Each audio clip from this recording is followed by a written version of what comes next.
تو C T D کے چٹھا صاحب کے مشکور ہیں کہ انہوں نے یہ ٹک ٹاک کے بدماشوں کو ان کی اوقات جو ہے وہ یاد دلا دی. یہ ٹک ٹاک پہ بیٹھ کے جو ہے وہ اسلحے کی نمائش کرتے ہیں، لمبی لمبی قمیضیں پہنی ہوتی ہیں، بڑے بڑے بال رکھے ہوتے ہیں، اور بدماش بن کر قوم کو جو ہے وہ دھمکیاں لگا رہے تھے. اور بدقسمتی دیکھیں کہ ہماری جو نوجوان نسل ہے وہ ان کو ایڈیلائز کرنے لگی تھی، لیکن ان کاغذی شیروں نے ان کو سی ٹی ڈی نے جو ہے وہ شاپر بنا کے اڑا دیا ہے. اب کوئی جو ہے وہ مسجد میں نمازیوں کو گواہ بنا کے جو ہے وہ کہہ رہا ہوتا ہے کہ میں نے جو ہے اب تمام وہ جو ماضی میں جرائم کرتا تھا وہ چھوڑ دیے، شراب بیچنا تو چھوڑیں، میں نے تو پینا تک چھوڑ دیا. اور یہ نمازی اس کے گواہ ہیں. بعض قرآن پہ ہاتھ رکھ کے حلف دے رہے ہوتے ہیں کہ ہم نے ماضی کے جتنے بھی جرائم کیے ان سے ہم توبہ کرتے ہیں. اور آج تو یہ ہے کہ اب تو بعض جو ہے اس جو مذہبی جماعتیں ان میں پناہ لینا شروع کر دی. ہمارے فاروق کھوکھر جو ہے وہ انہوں نے جمعیت علماء اسلام جو ہے وہ جوائن کر دی.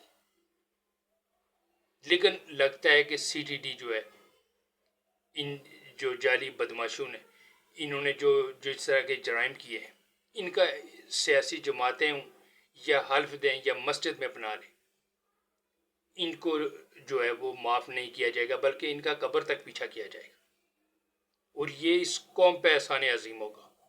تو چٹھا صاحب ویل ڈن کہ آپ نے ان جو ہے جو ٹک ٹاک کے جو بدماش تھے ان کو آپ نے شاپر بنا کے اڑا دیا.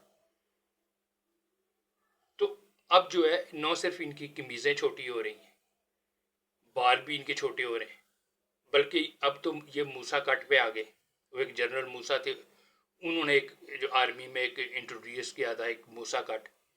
تو اب تو جو ہے یہ بیشتر تو جو ہے وہ بالوں کے بجائے جو ہے اب موسیٰ کٹ کرانے لگ گئے.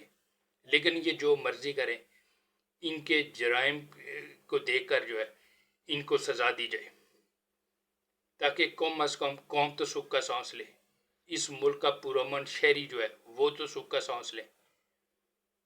تو جس طرح ایک ماں جو ہے جس کا بیٹا جو ہے وہ نافرمانی کی تمام حدیں پار کر چکا تھا، وہ تھندار کے ہتھے چڑھا اور اس کی چھترول کے بعد جو ہے اس کے منہ سے ایک ہی لفظ نکل رہا تھا کہ ہائے ماں.